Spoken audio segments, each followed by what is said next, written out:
Bonjour les amis, une petite cartouche. Numéro 42. Je rappelle que le numéro 42 se rapporte à la semaine dans laquelle cette vidéo est publiée. Ça n'est pas la 42e depuis que nous avons créé cette petite émission. Bien, donc on va dire du mal un certain nombre de personnes, comme d'habitude. Avec un petit préalable concernant ce que nous allons faire dans les jours et les semaines qui viennent. Il y a une série d'entretiens qui sont programmés. Je vous serai informé au fur et à mesure des accords, des réalisations de ces vidéos. Euh, Concernant le militaire, nous allons y revenir. Euh, les choses ont un petit peu changé. J'ai le sentiment qu'on a quand même nous à notre petite place, mais gagner le combat contre la propagande débile qui nous a été servie à partir de février 2022 sur les chaînes d'infos, et pas seulement, hein, sur les médias systèmes, sur tous les médias systèmes, pardon. Et donc, par conséquent, euh, avoir à dire des choses intéressantes n'est pas si facile.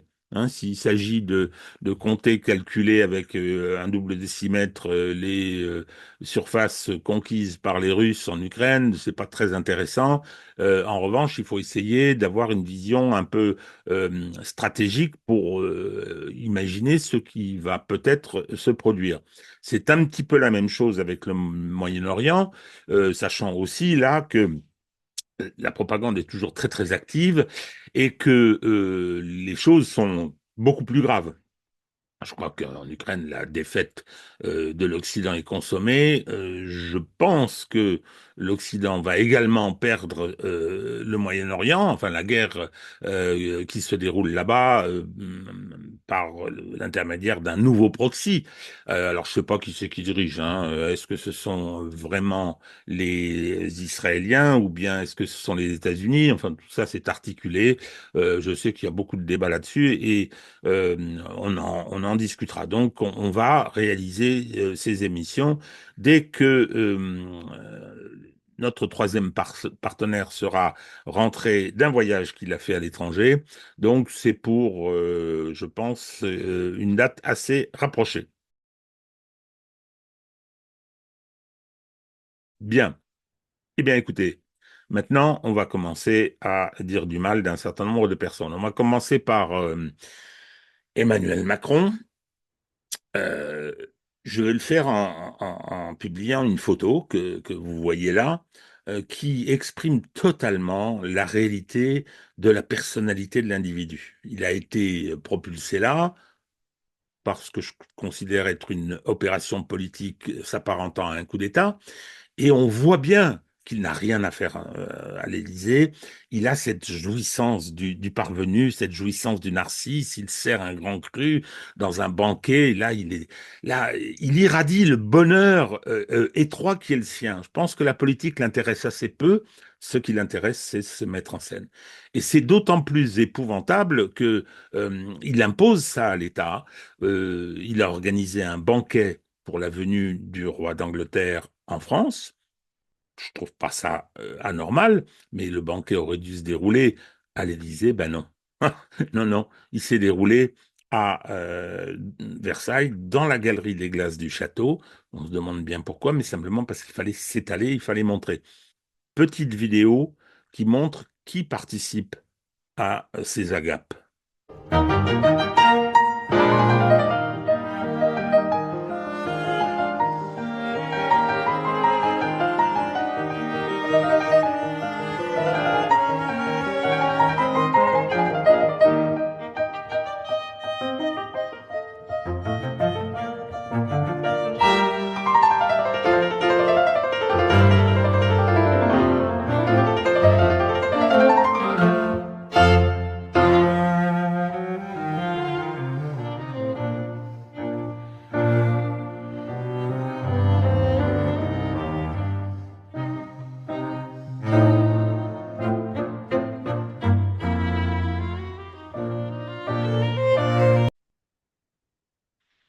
Eh bien voilà. La société du spectacle, il n'y a qu'elle. Alors, il y avait sûrement des oligarques, sûrement des grandes fortunes, dont il est le mandataire hein, pour diriger, je mets diriger entre guillemets le pays. Eh bien, effectivement, au-delà de ces personnages qui sont tout à fait incontournables, dont il n'est pas sûr qu'ils viennent tous, hein, parce ils ont un domestique, ils ont un employé pour toujours très envie de se commettre avec lui, de façon publique et spectaculaire. Donc, la société du spectacle et Emmanuel Macron et son épouse sont contents. Regardez-les, ils sont ravis.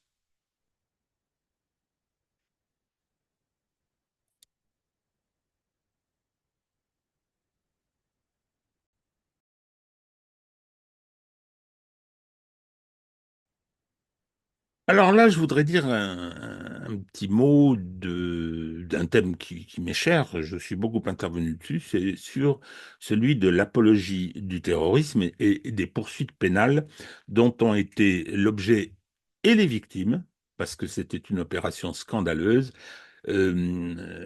après le 7 octobre. Donc, circulaire de Monsieur Dupond-Moretti, dès qu'il s'agit de porter atteinte aux libertés, il arrive en courant. Il était encore garde des Sceaux. Fort heureusement, il est parti. Je ne sais pas si ce qu'on a mis à la place est tellement mieux. Toujours est-il qu'on avait eu une belle circulaire qui avait dit, ah, surtout, dès que quelqu'un parle du 7 octobre, il faut le poursuivre. Alors, en termes favorables, ou bien en termes compréhensifs, ou bien en termes de qualification, terrorisme, résistance. Hein, il y a eu presque 700 procédures qui ont été mises en œuvre, avec des condamnations parfois très lourdes. Bien. Donc, la justice française s'est mise au service de la cause israélienne. Très bien. C'est déjà totalement anormal. Le problème, c'est que après qu'Israël ait lancé ses opérations à Gaza, qui sont qualifiées par les juristes conséquents, par certaines juridictions de crimes de guerre et de crimes contre l'humanité, après que Israël, selon sa bonne vieille habitude, depuis 1948 et même avant d'ailleurs, a utilisé des opérations terroristes, qu'elles ont été acclamées dans notre pays, la justice n'a pas bougé. Double standard. C'est-à-dire que aucune poursuite contre ceux qui acclamaient le fait d'avoir tué des enfants dans l'opération des pagers, le fait d'avoir euh, euh, utilisé, non pas des bombardements civils, ça c'est des crimes de guerre, mais des attentats terroristes à Téhéran, par exemple, attentat terroriste est qualifié comme tel. Eh bien, personne n'a bougé. Personne n'a bougé. Ah, si, si, ça bouge un peu. Ça bouge un peu parce que euh, Dieudonné, l'humoriste, qui est le meilleur, exceptionnel. Je ne porte pas un jugement moral hein, sur Dieudonné, je porte un jugement professionnel sur la qualité.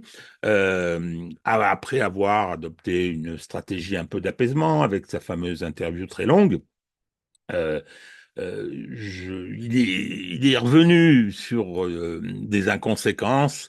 Il a fait une vidéo le 7 octobre en disant ah quelle belle journée, c'est magnifique le 7 octobre. Il a fait tout un développement comme ça avant de dire c'est le jour où ma fille est née et plus loin née. Hein, c'est pas sa fille est née, il a 7 enfants je crois. Bon, ça ce sont ses affaires, ça m'intéresse pas.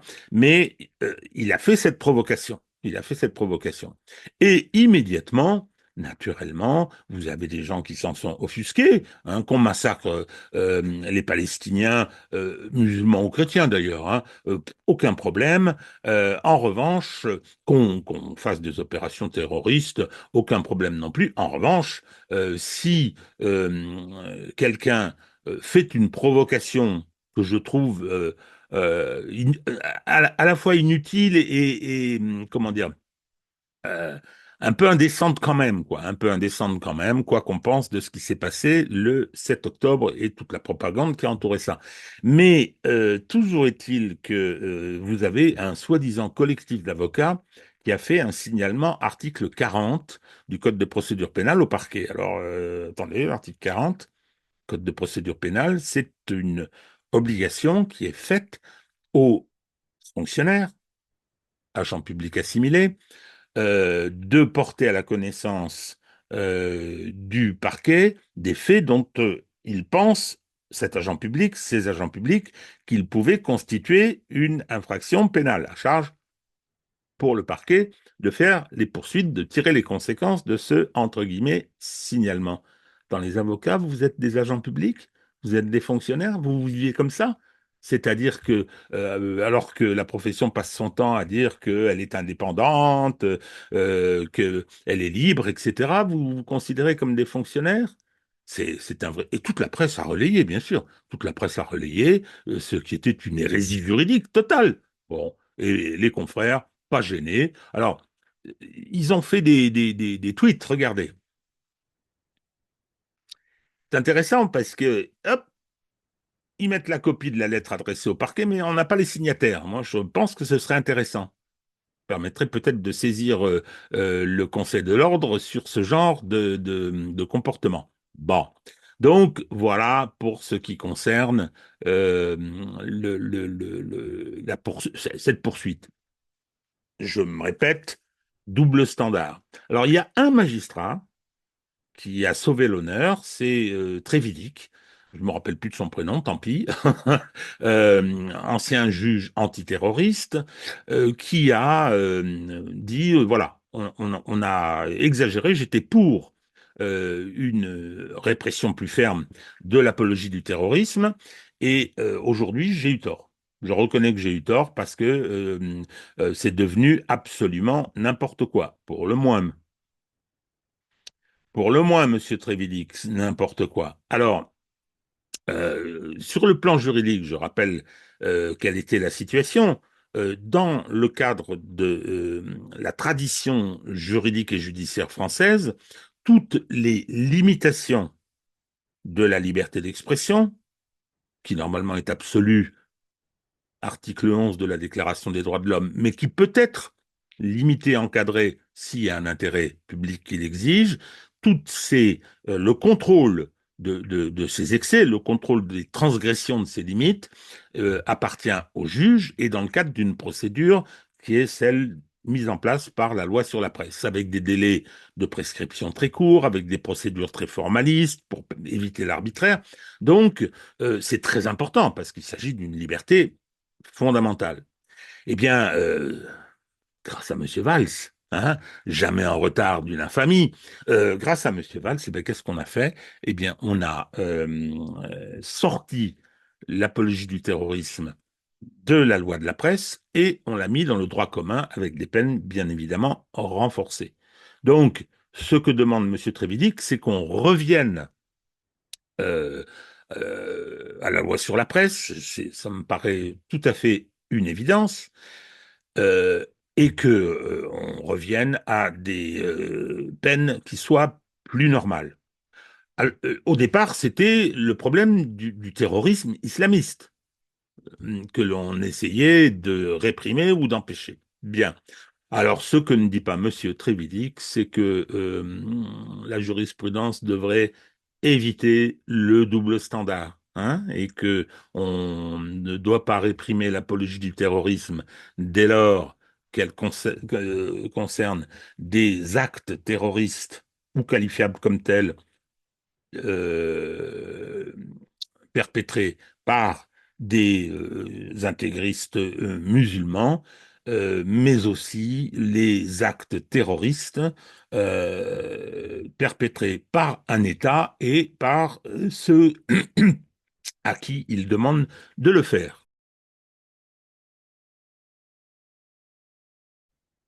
Alors, comme d'habitude, j'étais un petit peu long sur le juridique. Je vais maintenant parler toujours sur le terrain juridique et judiciaire. Je vais un peu parler des soucis de Madame Chikirou. Madame Chikirou et donc une personne très proche de Jean-Luc Mélenchon, qui a des responsabilités dans le mouvement, qui a participé aux différentes campagnes électorales euh, à l'occasion desquelles Jean-Luc Mélenchon était candidat et puis ensuite les militants de son parti aux législatives. Elle a donc participé à ces campagnes. Euh, il existe désormais, j'en ai déjà parlé à plusieurs reprises, même la dernière fois, de la loi de 90 sur le financement public, qui a un certain nombre de conséquences qui font que les questions d'argent sont importantes et sont assez surveillées dans ce cadre-là. Alors, Sophia Chikirou, elle, est l'objet, la victime d'une opération de lawfare, voilà comment on dit, c'est-à-dire d'instrumentalisation de la justice à des fins politiques. Bien. On se rappelle les fameuses perquisitions de 2017 et les hurlements 2017, oui, je crois, euh, et les hurlements de Jean-Luc Mélenchon à cette occasion. Il y a eu une information judiciaire qui a été ouverte et de loin en loin, on fait vivre le dossier. C'est 7 ans plus tard, 6 ans plus tard, on fait revivre le dossier par des événements de procédure qui sont immédiatement médiatisés. Comment dire, les informations partielles sont données par la presse, toujours par les mêmes. On sait très bien qui donne ces informations. Je ne vais pas porter une accusation comme ça, là, maintenant, parce que, c'est de la diffamation. Bon, enfin, écoutez, soyons sérieux. Sophia Chikirou a été interviewée par Alexis Poulain. Je renvoie à cette interview. Et elle dit bien que toutes les plaintes qu'elle a déposées au fur et à mesure de ces mois et de ces années pour violation du secret de l'instruction n'ont jamais fait l'objet du moindre acte, de la moindre initiative judiciaire. Bien, donc tout ça, et on le sait bien, hein, l'affaire Fillon en avait été également un bel exemple. Aujourd'hui, le secret de l'instruction est un secret de polichinelle dès lors qu'il permet d'attaquer, de mettre en difficulté, souvent d'ailleurs grâce à des mensonges par omission, en décontextualisant, en reposant des déclarations, dès lors qu'il s'agit de mettre en difficulté des adversaires du pouvoir. La magistrature a fait élire Emmanuel Macron en 2017 et depuis, elle le protège. Bon, alors moi, c'est quelque chose qui me tient à cœur. C'est un des objets de mon bouquin. Par conséquent, je suis assez solidaire avec Sophia Chikirou. Je l'ai été dans le passé, puisque elle avait réalisé un documentaire auquel j'ai contribué, un documentaire sur cette instrumentalisation, mais pas seulement en France, hein. Il y a également en Amérique latine, par exemple. Et puis, alors ça, ce documentaire n'en parlait pas. Il y a également aux États-Unis, parce que l'instrumentalisation judiciaire contre Donald Trump, non mais c'est un spectacle, c'est extraordinaire. Bon, donc voilà. Alors, elle a dit, voilà, dans son interview, dans ses différentes interventions, elle dit, je suis victime d'un, entre guillemets, je crois qu'elle n'a pas utilisé le terme d'ailleurs, mais du complot judiciaire à visée politique, je me répète. Voilà. Et qui c'est qui est venu dénoncer ça, dites donc? Oh là là, regardez, un contributeur du magazine Franc-Tireur, vous savez, l'espèce de feuille de chou qui appartient à un oligarque tchèque, eh bien, Rudi Reichstadt, le préposé à la lutte contre la désinformation et les fake news. Donc, Sophia Chikirou est complotiste. Et il manque pas de culot, l'homme, hein. Il manque pas de culot. Parce qu'on va quand même rappeler que il a participé à ce qui s'est passé autour du fonds Marianne, autour de l'ignoble opération spéculant sur l'émotion due à l'assassinat de Samuel Paty, a permis de payer et de verser illégalement, illégalement des fonds publics à des gens uniquement parce qu'ils étaient les amis du pouvoir et qu'ils font un boulot directement politique à son service. Oui, oui, c'est ça. hein. C'est-à-dire que il y a un vrai problème de recel de délit de favoritisme concernant les opérateurs privés, dont euh, Rudi Reichstadt. Euh, Recel de délit de favoritisme, recel de détournement de fonds publics, et il y a également escroquerie et abus de confiance. Parce que ces gens-là, qui auraient dû participer à une procédure de marché public, mais pour l'éviter, parce que ça voulait dire mise en concurrence, on a versé des subventions assorties d'engagements de réaliser des prestations. Elles n'ont pas été réalisées. Elles n'ont pas été réalisées telles qu'elles étaient initialement prévues. Et le concernant, cet oiseau, il y a également un autre problème, c'est que sur son site, bah, il l'a effacé depuis, sur son site, il y avait marqué appel aux dons, aidez-moi. Je le fais aussi, ça fait partie du jeu. Eh bien, l'argument massu était je ne touche aucune subvention publique, aucune aide publique. C'était faux. Donc, on a sollicité la générosité en mentant.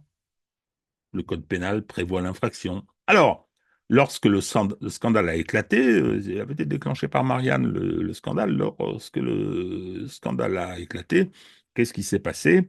Eh bien, on a été bien obligé d'ouvrir une information judiciaire. Et qu'est-ce qui s'est passé depuis? Ah, rien. Ah, rien. Il y a eu une enquête. Oui, c'est ça. Commission d'enquête au Sénat, laquelle commission d'enquête a été gênée, c'est la technique. Quand il y a une commission d'enquête qui peut faire la lumière, hop, on ouvre une procédure judiciaire, enquête préliminaire, information judiciaire à un juge d'instruction, et comme ça coupe les ailes de la commission d'enquête parce qu'elle ne peut pas enquêter sur ce qui relève de l'appréciation de la justice à ce moment-là. Donc, c'est ce qui s'est produit. Cette commission d'enquête a montré un certain nombre de personnages dans leur réalité. Hein, je pense à Monsieur Sifawi.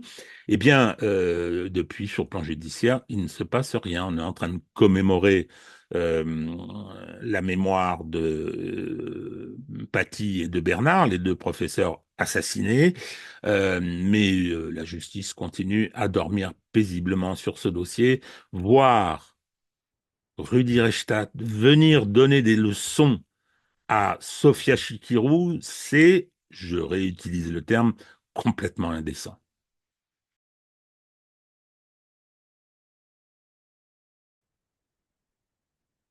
Pour terminer, on va parler d'un personnage qui est quand même profondément détestable, mais qu'on n'entendait plus trop. J'ai nommé Monsieur Philippe Val. Il y avait, je crois, dans le Groland, une parodie. Il avait fait une interview d'un personnage abject et il l'avait appelé Philippe Veul. Enfin, c'était bien évidemment une caricature de Philippe Val.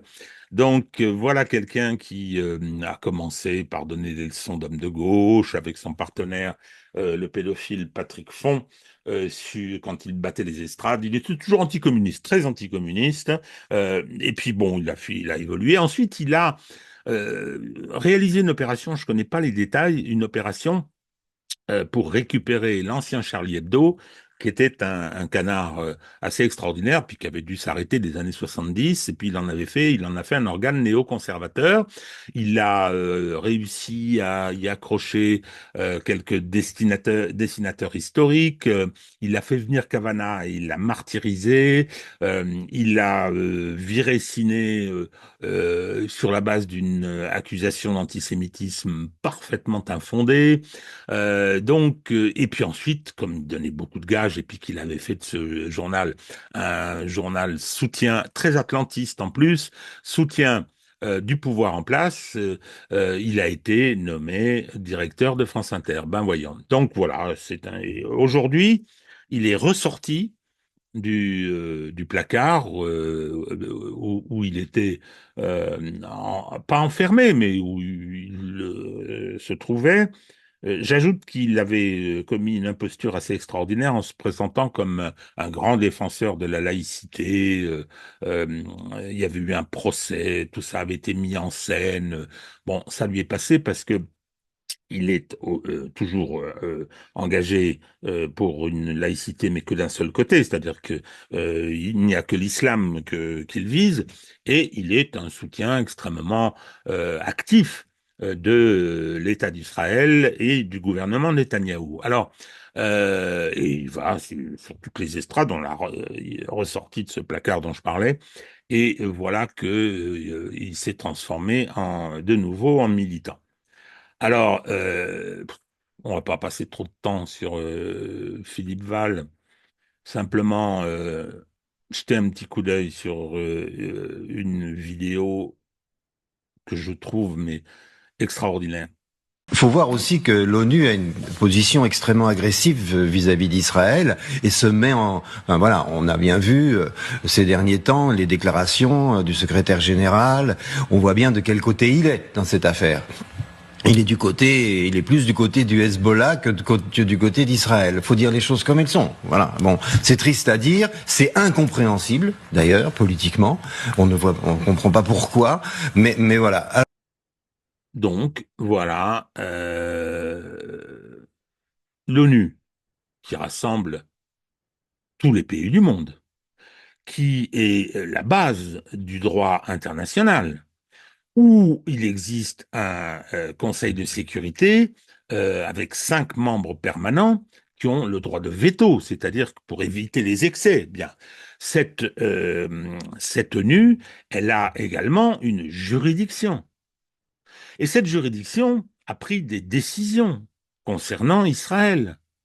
Des décisions concernant Israël, en particulier, elle a qualifié d'apartheid la façon dont Israël gère les territoires occupés. Elle a considéré que cette occupation était tout à fait illégale et qu'elle devait immédiatement cesser. Elle est actuellement saisie d'une procédure visant à la qualification de ce que fait Israël à Gaza de génocide. Donc, c'est une institution qui a une légitimité internationale, juridique et judiciaire extrêmement importante.